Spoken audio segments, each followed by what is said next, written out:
Shalom, saudaraku yang dikasihi Tuhan. Kita jumpa lagi dalam renungan harian keluarga di hari ini. Mari saudara kita siapkan waktu untuk beribadah kepada Tuhan. Mari berdoa. Kami mengucap syukur kepadamu ya Tuhan Allah, Bapa kami dalam sorga.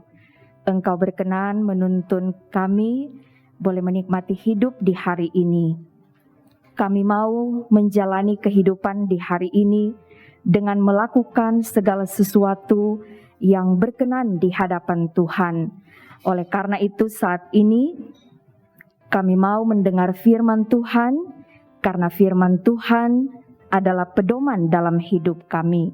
Berfirmanlah ya Tuhan, kami sedia untuk mendengar. Di dalam nama Tuhan Yesus firman yang hidup, kami berdoa. Amin. Saudaraku yang dikasihi Tuhan, mari kita membaca bagian Alkitab dalam Kisah Para Rasul pasal 5 ayat 9 dan 10. Bacaan hari ini Kisah Para Rasul pasal 5 ayat 9 dan ayat 10. Demikian bunyinya. Kata Petrus, "Mengapa kamu berdua bersepakat untuk mencobai roh Tuhan? Lihatlah, orang-orang yang baru mengubur suamimu berdiri di depan pintu dan mereka akan mengusung engkau juga keluar." Lalu rebahlah perempuan itu seketika itu juga di depan kaki Petrus dan putuslah nyawanya. Ketika orang-orang muda itu masuk, mereka mendapati dia sudah mati. Lalu mereka mengusungnya keluar dan menguburnya di samping suaminya. Demikian pembacaan Alkitab di hari ini. Saudara-saudaraku yang dikasihi dan diberkati Tuhan, alangkah indahnya kehidupan suami istri yang saling menopang dan bekerja sama untuk melakukan hal-hal yang baik. Sudah pasti berkat Tuhan akan mengalir dalam kehidupan keluarga. Tetapi sebaliknya, ketika suami istri bersepakat, saling mendukung untuk melakukan hal-hal yang jahat di mata Tuhan, maka yang akan diterima adalah hukuman. Demikian yang kita saksikan dialami oleh Safira dalam bacaan hari ini. Nah, saudara-saudara, Safira tidak luput dari hukuman Tuhan karena terbukti bahwa dia bersepakat dengan Ananias suaminya untuk mendustai Allah dan mencobai roh Tuhan. Safira dihukum karena dia setuju, dia sependapat, dia mendukung perbuatan suaminya, yaitu menahan sebagian dari hasil penjualan tanah, dan kemudian ketika mereka membawanya ke hadapan para rasul, mereka mengatakan bahwa itu adalah keseluruhan dari hasil penjualan tanah. Jadi dalam hal ini, Safira dan Ananias suaminya, mereka seia sekata dalam melakukan kesalahan dan dosa. Nah, saudara-saudaraku, kita lihat di sini, mereka mungkin berpikir dapat menyembunyikan rancangan jahat itu. Mereka dapat menyembunyikan kebohongan di hadapan para rasul. Mereka lupa bahwa para rasul adalah orang-orang yang dipakai oleh Tuhan dan mereka dipenuhi oleh kuasa Roh Kudus. Jelas sekali kita lihat di sini bagaimana pekerjaan Roh Kudus dinyatakan ketika Petrus dia mampu menyingkapkan kebohongan Safira, ketika dia mampu menyingkapkan ketidakjujuran yang dilakukan oleh Safira. Bagaimana kuasa perkataannya yang bisa menyebabkan Safira seketika itu juga rebah dan putus nyawanya. Nah, saudara-saudaraku kekasih di dalam Tuhan, Tuhan adil dalam bertindak. Tuhan mengasihi orang-orang yang mau hidup benar di hadapannya. Tapi juga di satu sisi, Tuhan memberikan hukuman kepada orang-orang yang melakukan kesalahan dan dosa. Safira menerima hukuman yang sama seperti suaminya, yaitu kematian. Dan ini menjadi peringatan bagi semua orang. Jangan sekali-kali mendustai Allah atau mencobai roh Tuhan, karena akan berakibat fatal.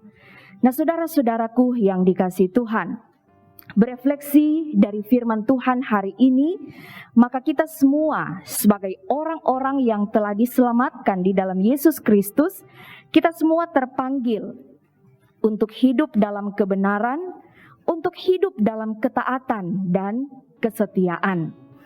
Kita sekalian terpanggil untuk selalu melakukan hal-hal yang baik dan benar, untuk selalu hidup dalam kejujuran, karena itulah yang dikehendaki oleh Tuhan. Ketika pun kita ada dalam kehidupan di tengah jemaat, ketika kita mau mengambil bagian dalam pelayanan, ketika kita mau berbagi kasih dengan sesama, lakukanlah itu dengan niat yang tulus. Lakukan itu dengan segenap hati, jangan setengah hati. Dilakukan itu dengan benar-benar punya ketulusan untuk membantu sesama, sebagaimana kita mau menyatakan rasa syukur kita kepada Tuhan. Jangan hanya karena pencitraan, jangan ikorame, jangan melakukan itu dengan terpaksa, karena hal-hal seperti itu tidak berkenan di hadapan Tuhan. Nah, saudaraku, dari bagian Alkitab ini pun kita diingatkan sebagai keluarga Kristen, apakah sebagai pasangan suami istri ataupun dalam kehidupan di tengah keluarga sebagai orang tua dan anak-anak, mari kita selalu bersepakat untuk hidup benar, hidup taat dan setia di hadapan Tuhan. Kita saling menopang dalam doa, kita saling mendukung untuk rajin membaca Alkitab, rajin beribadah, dan kita bekerja sama untuk melakukan hal-hal yang baik sesuai dengan kehendak Tuhan. Semoga Tuhan akan menolong kita semua untuk dapat melakukan firman dalam kehidupan setiap hari. Amin. Mari kita berdoa. Terima kasih Tuhan untuk firman di hari ini. Kami belajar bagaimana sebagai keluarga Kristen, kami akan selalu bersepakat untuk hidup dalam kebenaran, hidup dalam ketaatan dan kesetiaan. Kami saling mendukung, saling menopang untuk melakukan segala sesuatu yang berkenan di hadapan Tuhan. Kiranya Roh Kudus akan selalu menolong kami supaya kami terhindar dari niat-niat yang tidak baik, kemunafikan, ketidakjujuran dalam menjalani hidup dan melakukan hal-hal yang bertentangan dengan kehendak Tuhan. Kami memberi hidup kami untuk dituntun oleh kuasa Roh Kudus, agar supaya kami dapat melakukan pesan firman dalam kehidupan kami. Ya Bapa di dalam sorga, pada saat ini kami mau berdoa untuk kehidupan kami sekalian. Kami masih bergumul dengan pandemi COVID-19. Setiap hari terus bertambah jumlah orang yang terpapar virus corona. Kami terus bermohon kepadamu Tuhan, kiranya Engkau berbelas kasih, kiranya Engkau akan menolong saudara-saudara kami yang sudah terpapar. Mereka mampu untuk melewati pergumulan sakit dan mereka dapat disembuhkan, dipulihkan secara total oleh Tuhan. Dan kami semua yang masih ada dalam keadaan sehat, Tuhan tetap bentengi kami, Tuhan tetap lindungi kami, supaya kami tetap sehat dan selamat sejahtera. Kami berdoa bagi semua orang yang bergumul dengan sakit, apapun, kiranya Tuhan mendengar setiap doa, dan kami bermohon kesembuhan bagi mereka. Dan biarlah ya Tuhan, mereka yang ada dalam berbagai pergumulan dan penderitaan akan selalu hidup berpengharapan di dalam Engkau.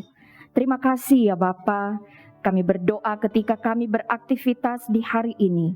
Engkau menolong kami supaya segala sesuatu yang kami kerjakan itu boleh berkenan di hadapan Tuhan. Ya Bapa di dalam sorga, kami berdoa untuk program Renungan Harian Keluarga dari Jemaat Gemim Bukit Moria Rike. Tuhan berkati tim multimedia, Tuhan berkati semua pihak yang terkait dalam program ini. Biarlah semua boleh terus berjalan dengan lancar dan baik, nama Tuhan dimuliakan. Dan semua orang yang selalu memiliki kerinduan untuk mendengarkan firman Tuhan setiap hari, kiranya Tuhan akan selalu memberkati. Kami menyerahkan seluruh kehidupan kami hanya ke dalam tangan-Mu yang penuh kasih. Dan biarlah kasih karunia Tuhan akan selalu menyertai kehidupan kami sepanjang hari ini, esok, dan selalu terus. Amin. Saudaraku yang dikasihi Tuhan, demikianlah renungan harian di hari ini. Tuhan Yesus akan selalu memberkati. Shalom.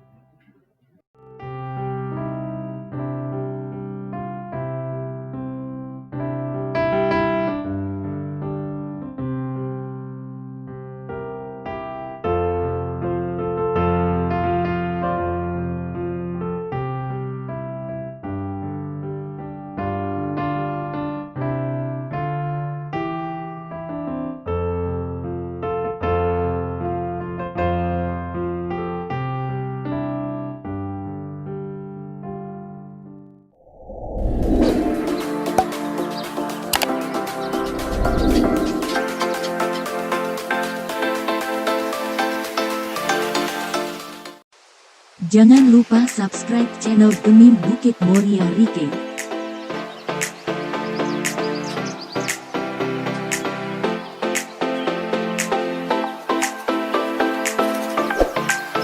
Dan nyalakan lonceng di samping kanan untuk memperoleh info terbaru mengenai ibadah-ibadah yang dilaksanakan. Salam sehat. Tuhan Yesus memberkati kita semua. Shalom.